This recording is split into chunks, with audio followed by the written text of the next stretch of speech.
Welcome for one last time to the pretty windy roof here at 18 Ormond Quay Upper, and from this vantage point that captures the really terrific work that we've managed to achieve over the past year or so in piecing back together, reconstructing the original 1750s roof profile of 68 Arran Street East, the dinky Georgian building positioned to the back of number 18 fronting the river.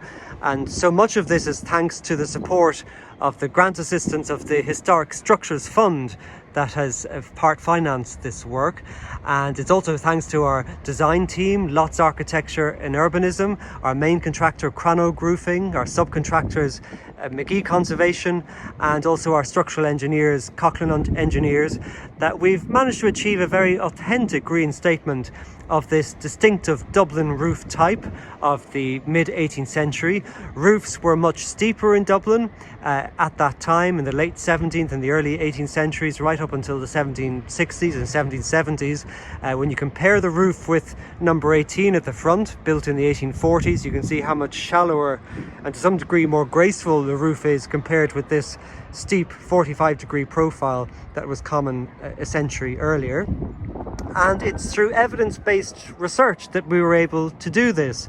So the roof had been demolished in, we think, the early 1980s, replaced with a pretty awful felt-covered flat roof, as commonly happened with buildings all over the city at the time. And using English heritage aerial photographs of Dublin taken, we think, in the 1930s, it confirmed, as we suspected, what the original roof profile was: steep 45 degrees, a hip presenting to the south side, allowing the building to join in with 18 Ormond Quay Upper, and then to the north of it, it abutted directly into a long linear chimney stack shared with the now demolished building next door. And it's that very chimney that really anchors this new roof, weathering the northern gable. You can see it's built from a modern red brick that closely matches 18th century red brick.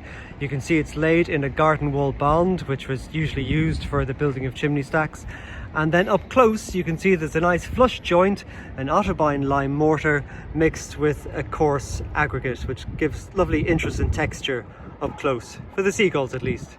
The chimney is lime capped, as unfortunately this is a non-functioning chimney, the entire north gable underneath it having been rebuilt in concrete block in the 1960s, a few decades after the neighbouring building was demolished. So there was no point in this decarbonising age of putting back chimney flues, but we have managed to put back this very distinctive slope feature at the front of the chimney. This is common to buildings of the mid-18th century in Dublin. You still see it on Dominic Street or the west side of Parnell Square, and it was probably pretty crude originally, probably open step corbelled bricks that probably admitted moisture. So we decided, by way of a better weathering detail, that if we cut the bricks, that the water would run off. So that's what we've done in McGee Conservation's reconstruction of the chimney. And you can also see here on the side the lovely stitching in of the flashing of the lead work into the individual courses of the brick. And the real standout feature of this roof, other than the slate, is the beautiful lead ridging, which was the common way of finishing off roofs in the 18th century before the mass adoption of clay and terracotta ridging that came a little bit later. You can see that it's wrapped around a broom pole type moulding, which is a long, kind of slightly flattened timber broom pole shape, which gives definition and security to the lead around which the lead is hammered. You can see that the edges of the ridging are held in place using these straps, lead straps that have a strap of copper underneath for additional strength.